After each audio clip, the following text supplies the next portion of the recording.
Esta noche en nuestro espacio, la entrevista de nuestro informativo, nos acompaña Marian Artero, concejala de Servicios Sociales en la población de Lavall.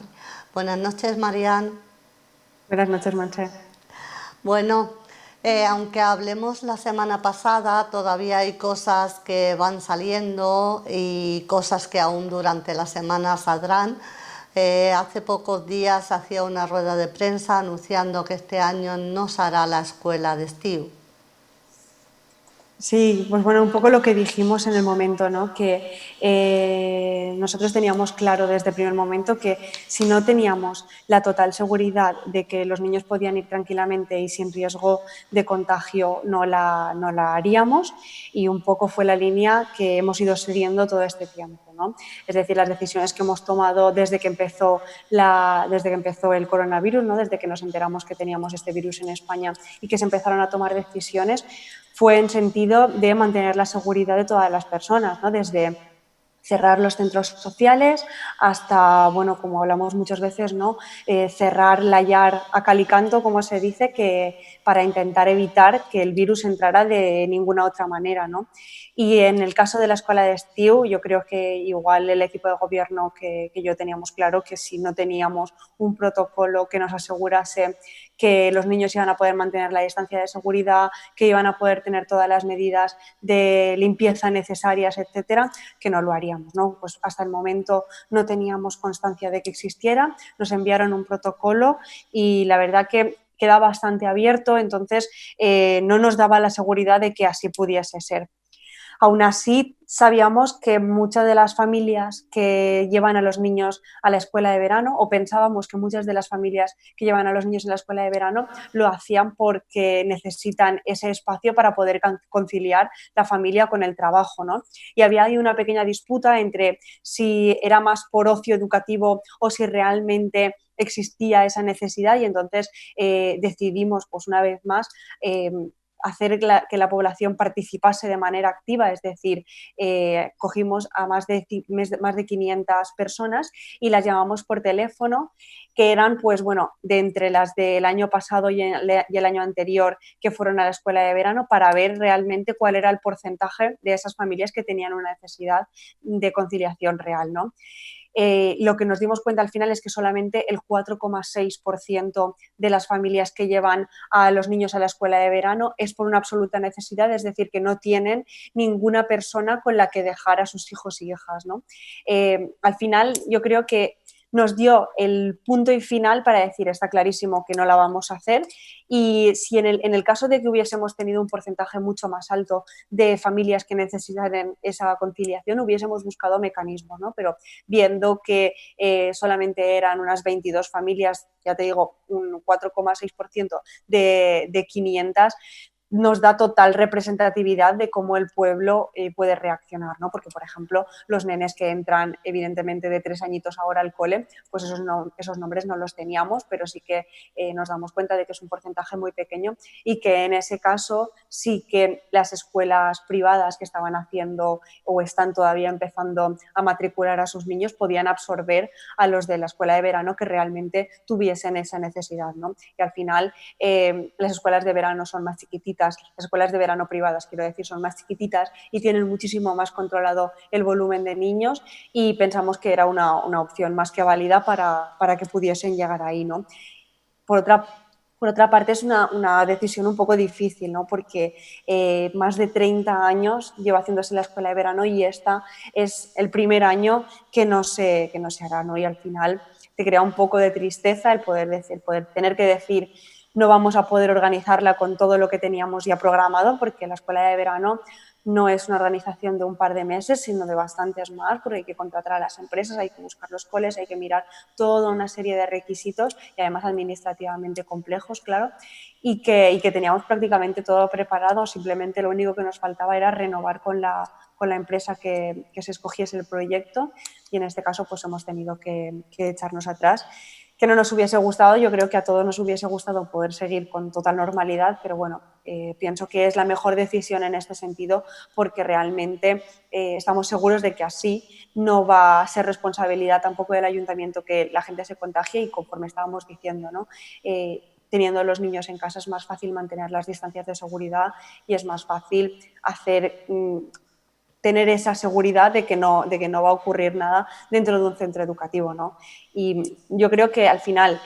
si las mismas escuelas todavía no tienen claros los protocolos que van a seguir para que los niños entren, nosotros no íbamos a ser un conejillo de indias que metiese a los niños, a 500 niños en 2 colegios y que pudiese pasar cualquier cosa. De igual manera, el estiu jove tampoco se hará, ¿verdad? Bueno, el estiu chove nos quedan algunas cositas por perfilar. Es cierto que no se hará de la misma manera, pero la idea que tenemos, y también porque son perfiles distintos, ¿no? La escuela de estiu es una cosa, que es hasta los niños de 12 años, y el estiu jove es a partir de 12 años, que son ya los niños que van al instituto y pues que tienen otra serie de necesidades, que tienen que les apetece hacer otra serie de cosas, ¿no? No es lo mismo el estiu jove, que es al aire libre, que solemos hacer pues viajes a Aquarama, el año pasado hicieron una fiesta de la espuma, bueno, son actividades absolutamente al aire libre, pero que nos pasaba un poco similar, ¿no? No podemos asegurar que 100 adolescentes estén seguros, y de esta manera lo que hemos decidido es al final hacerlo básicamente online, que no significa tampoco que vaya a ser solamente estar delante de un ordenador, sino que a través de las redes sociales, y aprovecho para recordarlas porque hay muchos adolescentes que todavía no las siguen, y será a través de ahí donde iremos publicando los talleres, las actividades que se vayan haciendo, que en el Instagram es centres_joves, y ahí se publicarán las actividades, y luego tenemos también el Instagram de Juventud, que amplía un poco más la edad hasta 30 años, y ahí pues se van subiendo desde ofertas de trabajo hasta lo mismo, cursos, talleres, información de juventud, de todo ese tipo de cosas. Ahora también tenemos el concurso de mascarillas que organiza la Concejalía de Juventud, que se trata de diseñar tu propia mascarilla, y el premio es una tablet, ¿no? Una Samsung, creo que es, si no me equivoco. Y este es un poco más difícil porque es OIJ Lavai, OIJ Lavai, y a través de ahí se puede participar, pues bueno, hay mucha información. En estas dos cuentas iremos subiendo información, y luego hemos creado un YouTube, un canal de YouTube en el que iremos subiendo cositas. Pero bueno, cuando tengamos perfilados más los talleres y eso, ya os iremos diciendo que nos queda todavía un poquito. Se ha celebrado el Día Internacional de la Lengua de Signos y te vimos participar. Pues sí, la verdad es que participamos siempre, ¿no? Que todos los años participamos, lo que pasa es que sí que es cierto que yo tengo ahí una especial sensibilidad, por ningún motivo en concreto, pero sí que es cierto que tratándose de una lengua cuesta entender que no sea reconocida, que es una de lo que ellos piden, ¿no? Porque al final dentro de España y dentro de los diferentes países existen distintas lenguas, y esta es una de ellas, que además se utiliza muchísimo. Hemos visto cómo la necesidad de que durante la pandemia el presidente de gobierno ha estado todo el tiempo doblado en lengua de signos, con los diferentes ministros, en cualquier película, cualquier actividad que se hace, tenemos la obligación de tenerlo subtitulado para que las personas sordas puedan leerlo. Y después pasa también que durante las épocas de crisis yo creo que las peculiaridades de cada persona se amplían, ¿no? o se extreman, y en el caso de las personas sordas es cierto que han pasado un momento realmente malo, porque el llevar la mascarilla puesta dificulta que una parte de la comunicación suya, es decir, la lengua de signos tiene en cuenta lo que es toda la cara y lo que son las manos. Entonces tú estás como partiéndote una parte de esa comunicación. Hicimos la campaña para sensibilizar, es que decir a las personas sordas, pero no, la sensibilización es para el resto de personas que no entendemos o que no nos hemos planteado nunca el ponernos en el lugar de la otra persona, ¿no? Que nos diseñó Pepa Sastre, que ella es una persona sorda y lo estaba viviendo en primera persona. Entonces nos cedió las ilustraciones que ella estaba haciendo, pues justo para eso, ¿no? Para sensibilizar, y lo hace de una manera muy cómica. y además pues unas semanas después de sacar esta campaña en la que repartimos las pantallas a los comercios de primera necesidad para que cualquier persona sorda al llegar pudiese cambiar la mascarilla por una pantalla transparente y no perdiese ese gesto de comunicación. A las semanas es el Día Internacional de las Lenguas de Signos Españolas y bueno, ya me habréis visto varias veces que Raquel, la intérprete de lengua de signos, nos traduce un texto e intentamos bueno, reproducirlo de la mejor manera posible porque no deja de ser una lengua y tiene sus matices también, ¿no? Además, vino también el presidente de las personas con diversidad funcional auditiva al vídeo y estaba también Dani, que es un compañero de Barris Inclusius, y un poco se mostraban las tres vertientes, ¿no? Por una parte teníamos la oral, es decir, el vídeo está doblado para que se diga lo que estamos escribiendo o estamos gesticulando, en este caso yo gesticulaba y Dani por detrás iba escribiendo, ¿no? Por las tres versiones que te decía, ¿no? Una es la oral, es decir, hay personas que son sordas y hablan perfectamente y no escuchan, pero sí que leen los labios y entienden. Luego están las personas que están introducidas en la lengua de signos y es pues, el signar en este caso, que era lo que hacía yo, y después también la parte de escritura, ¿no? Que ahí hay también una versión de que cualquier problema que tengas con una persona sorda, pues de alguna manera se puede escribir y ellos acaban entendiendo, ¿no? Sí que es cierto que hay ciertos matices porque la lengua de signos no sigue, por ejemplo, el orden que sigue la lengua española, los verbos van al final, los sujetos son diferentes, bueno, una serie de características que como cualquier lengua hay que tener en cuenta y que al final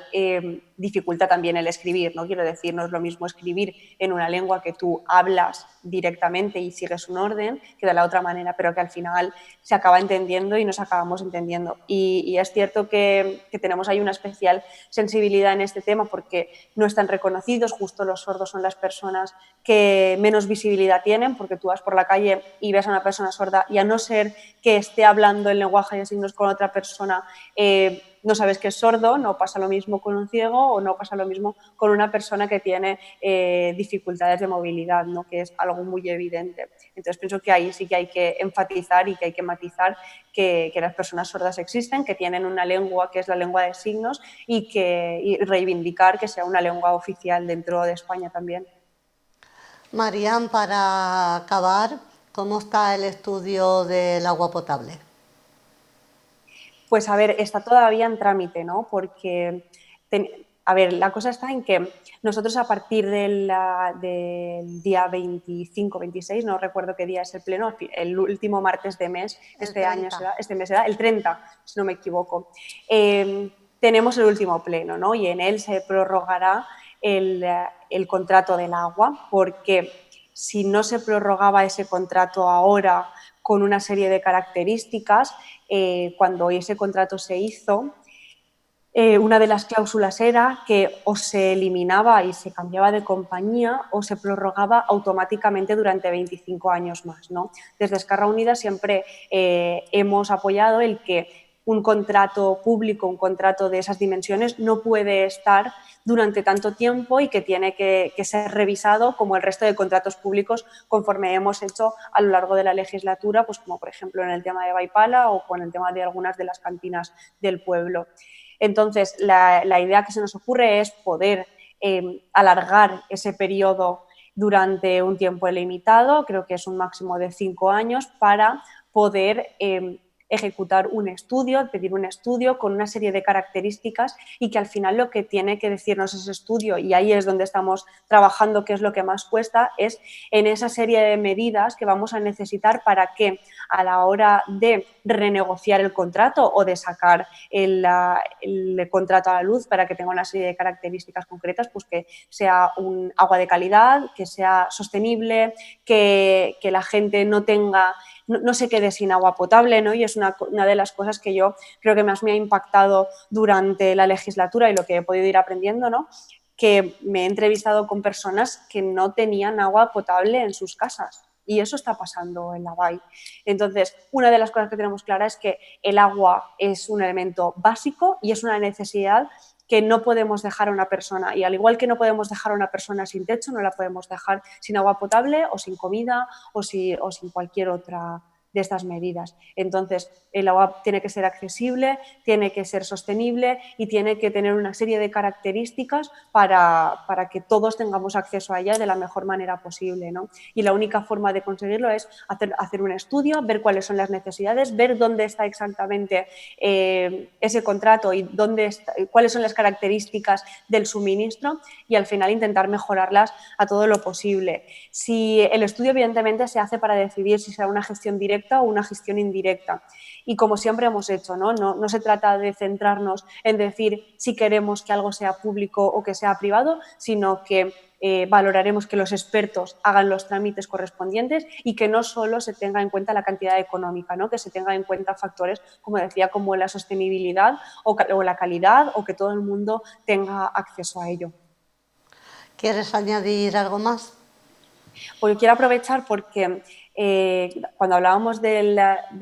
Steve Jobs, se me ha olvidado decir que tenemos abiertos, entre comillas, el Centres Jobs y el Centres Display 2 días a la semana, ¿vale? Dentro de la web del ayuntamiento podréis encontrar los horarios que tienen y lo que hemos hecho es, somos conscientes de que hay familias que están pasándolo realmente mal y que lo han pasado mal durante el confinamiento, pues porque ya no saben qué hacer con sus hijos, porque tienen cualquier tipo de problemas y dentro de los centros Display y el Centres Jove tenemos a educadoras trabajando para que justo esas familias que tienen esa necesidad puedan acudir, llaman, piden cita previa, irán allí y les atenderán pues desde darles consejos de cómo tratar a los adolescentes hasta prestar cualquier tipo de juguete, cualquier tipo de juego de mesa, etcétera. Entonces, son 2 días a la semana, es que si lo dijera seguro que me equivoco, uno es lunes y miércoles y el otro es martes y jueves, pero que está muy claro, es simplemente llamar, pedir cita y que no hace falta tampoco que sea, aunque tengamos un problema en casa, ¿no? Quiero decir que no sabemos ya qué hacer, nos tenemos al niño súper aburrido en casa o al adolescente que ya se aburre y que allí pues darán, pues ellas tienen muchísimos juegos de mesa, como decía, pero desde hacer cualquier actividad en familia, de buscar al final actividades que se puedan hacer y que faciliten el estado en el que nos encontramos. Muchas gracias, Marian. A ti, Monse.